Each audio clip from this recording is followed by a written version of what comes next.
What's up everyone, back for another non-alcoholic beer review.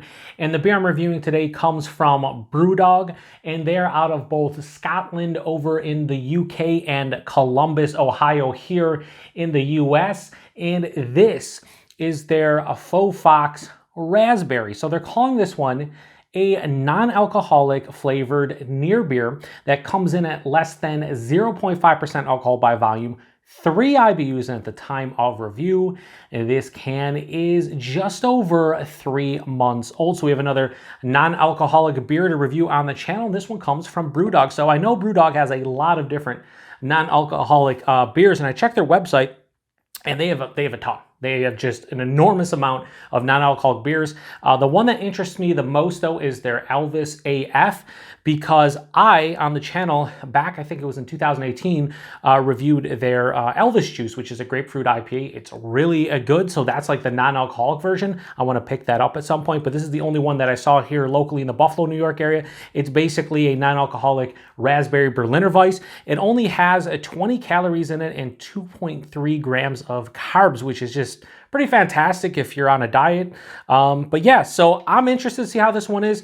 One of my favorite non-alcoholic beers to date was from Untitled Art. I forget the name of it, but it was a fruited Berliner Weisse, and it honestly tasted like a regular fruited Berliner Weisse with alcohol, despite the fact that it had none. So we'll see how this one is. Yeah, I mean, that looks like it has raspberries in it for sure. I got some Dirty Glass Mafia going on, but we should be fine with that. So, oh yeah, big time Dirty Glass Mafia. Oh yeah, we'll just do a little bit of this. Beautiful. So we'll throw this over here, and yeah, despite the dirty glass, some bubbles sticking and whatnot, that honestly looks like a raspberry soda pop. That's what it looks like to me. Has that almost like cherry limeade kind of look. Has like a, I would say more of like a red, almost pinkish hue to it. Had no figure of head pretty much at all when I was pouring it. Very carbonated. It plays the role of a Berliner Weisse, although I would say Berliner Weisses typically have some head, at least when you're pouring them. This one did not. So anyway, let's get a nose. So I'm getting raspberry, and it's funny, this says sharp raspberry on the can in multiple areas. At the bottom here, on the side, pour the rest in, there's only a little bit. And yeah, it has like this sharp, almost kind of astringent raspberry nose. Almost like a raspberry wine cooler or something. It kind of smells like a, I guess you would call it an Elko Pop or something in that realm, more so than an actual Berliner Weisse. There isn't like any kind of astringent sweetness that I a lot of times get with these non-alcoholic beers. It honestly just smells like a raspberry, like I said, an Elko Pop, maybe even like a seltzer, like a raspberry seltzer. It almost has like that candied, natural raspberry kind of feeling to it. It doesn't actually smell like an authentic raspberry. I'm not getting any seediness.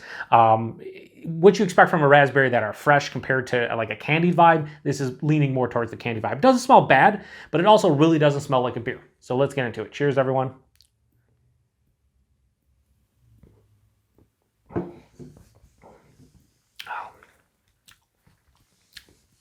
First things first, it's not bad,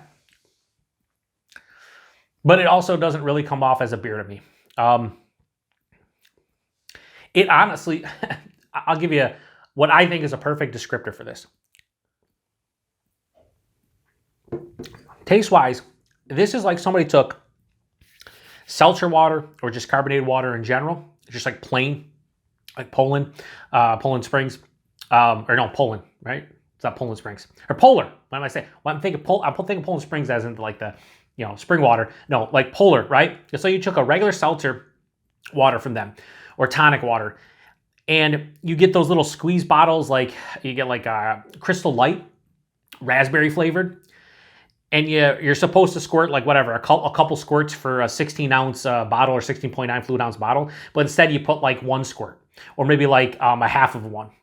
That's what this is like. It's like you want the raspberry flavor to be a little bit sweeter, a little bit more robust, a little bit more in your face, and it's kind of just like watered down to some extent. Body of this though, it's like lower side of medium approaching medium. It has that soda pop kind of like phlegmy feel after you take a couple sips. The body on this one, it's super effervescent. This is in the seltzer range. The I would say, again, soda pop in general. It has a big spritzy carbonation.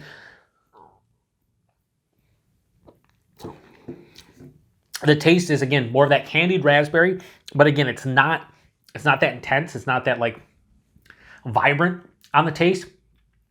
Halfway through and that's all up front, and it's omnipresent, and it is the predominant note, but there is this, I don't think this is a Goza, but I'm getting this minerality into this like slight saltiness. Like almost I would think this is a Goza, but I don't think so. I think it's supposed to be Berliner Weisse, non-alcoholic Berliner Weisse. So the raspberry's everywhere. Halfway through the palate, I get a little bit of that astringent sweetness I get with non-alcoholic beers. It's very minute, but it's noticeable as I'm sitting here trying to think of, you know, what I'm tasting. And like halfway through the palate, that hits.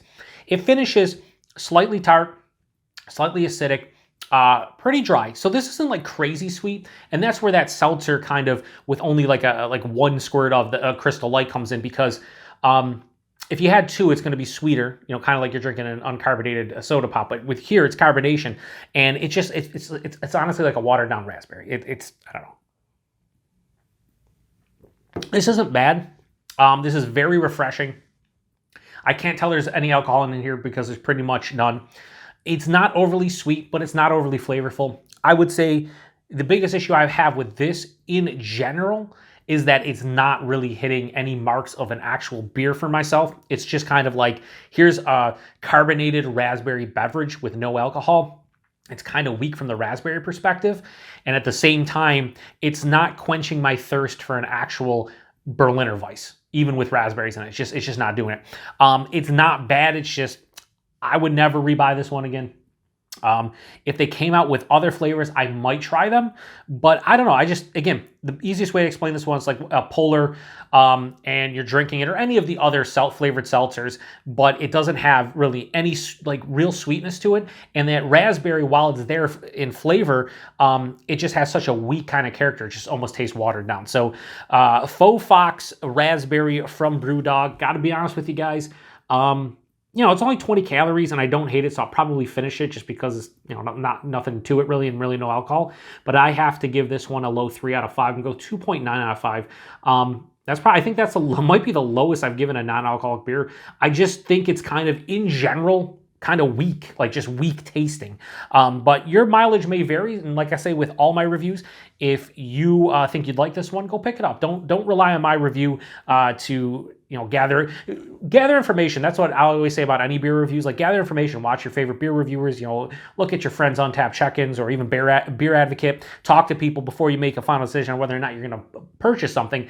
But if you like raspberry and you've been trying out these non-alcoholic beers, this isn't a bad one to try. I just think, like, I was really looking forward to it, and it's really just ain't it, chief. Anyway, price and availability, I think I paid just over $2 for that can. I think locally these were like $11.99 a six-pack, and on their website, I want to say they were also $11.99 or $13.99. We looked at a couple different beers, including the Elvis AF, and I think a lot of them were like $13.99 a six-pack. But this is, even if it's 12 to 14, I would obviously never pay this again, but I don't think it's a bad price to pay for non-alcoholic beers that are actually quite expensive. A lot of the other ones I've paid have been like $3.50 a can, so not too bad. And availability is BrewDog. Pretty sure you can get them on their website if you're here in the US and they deliver to your state. You can pick some of their stuff up, and you probably should see some of their stuff locally if you do get BrewDog's beers in general. So if you've had this one before, post in the comment section. Let me know if you enjoy this one. Also, if there's any other recommendations in general for non-alcoholic beers, let me know, especially from BrewDog. Like I said, they have a whole lot, and I'll probably try that Elvis AF at some point if I see it here locally. It's just, this doesn't really drink like a beer. It drinks more of like just a beverage, a raspberry kind of carbonated beverage, like I said, seltzer, and that's kind of disappointing. I'm doing beer reviews. I'm trying to get non-alcoholic beers that kind of taste like beer, and this really doesn't, hence why I think it's kind of weak. Anyway, appreciate everybody stopping by for another beer review here on the Beer Patrol. To the next one. Cheers.